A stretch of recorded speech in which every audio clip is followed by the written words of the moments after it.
বৃহস্পতিবার দুপুরে রাজধানী নয়াপল্টনে সাবেক রাষ্ট্রপতি বিএনপির প্রতিষ্ঠাতা জিয়াউর রহমান এবং ভারপ্রাপ্ত চেয়ারম্যান তারেক রহমানকে নিয়ে কটূক্তি আর অপপ্রচারের প্রতিবাদে কেন্দ্রীয় কার্যালয়ের সামনে থেকে মিছিল বের করে কৃষক দল। কর্মসূচিতে যোগ দেন বিএনপির সিনিয়র যুগ্ম মহাসচিব রুহুল কবির রিজভী আহমেদ। নির্বাচন পেছানো নিয়ে প্রশ্ন তুলে তিনি বলেন, অপপ্রচার চালিয়ে তারেক রহমানের ভাবমূর্তি ক্ষুণ্ণ করা যাবে না।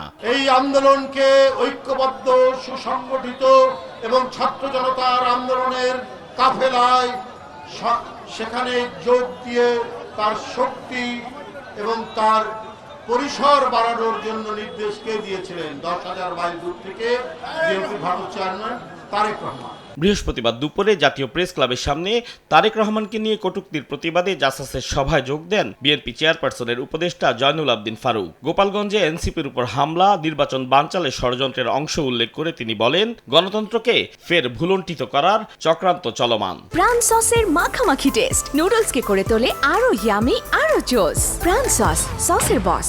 আপনার সরকারের আমলে যেখানে আইন শৃঙ্খলার অবনতি না হওয়ার জন্য সকল রাজনৈতিক দল আপনাকে সমর্থন করে দিচ্ছে, আপনাকে সাহস যোগাচ্ছে। কি করে কালকে এনসিপির উপরে হামলা হলো, রহস্যটা কোথায়?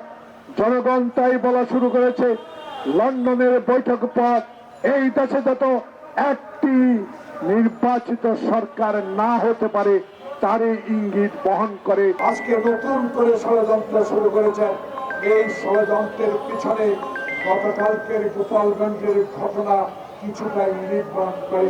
একই দিন দুপুরে ডিআরইউ মিলনায়তনে জুলাই গণ অভ্যুত্থান নিয়ে গণতন্ত্র মঞ্চের সংগঠন জেএসডির আলোচনা সভায় যোগ দেন বিভিন্ন দলের নেতারা। তারা বলেন, গোপালগঞ্জে হামলার পর মানুষের মনে প্রশ্ন জেগেছে, ঘোষিত সম্ভাব্য সময়ে নির্বাচন হবে কিনা। রাজনৈতিক ঐক্য না থাকলে আবারও পতিত স্বৈরাচার এবং তার বিদেশি দোসররা মাথাচাড়া দিয়ে উঠবে বলেও মন্তব্য করেন নেতারা। কালকে গোপালগঞ্জে যেটা হলো, এরপরে মানুষ আরো বেশি চিন্তিত হয়ে গেছে, ভোট কি হচ্ছে। এই রাজনৈতিক উত্তরণে আমরা গত অগাস্ট মাস থেকে বলে আসছি যে আমাদের ন্যূনতম জাতীয় ঐক্যমত্য রক্ষা করা দরকার।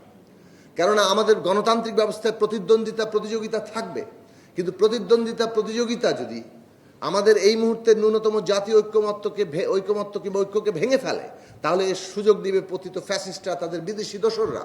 অনুশোচনাবিহীন 1 বছর পার হয়েছে, এখনো ক্ষমা প্রার্থনা দূরের কথা, ন্যূনতম কোনো অনুশোচনাও আমরা আওয়ামী লীগ এবং এদের মধ্যে লক্ষ্য করিনি।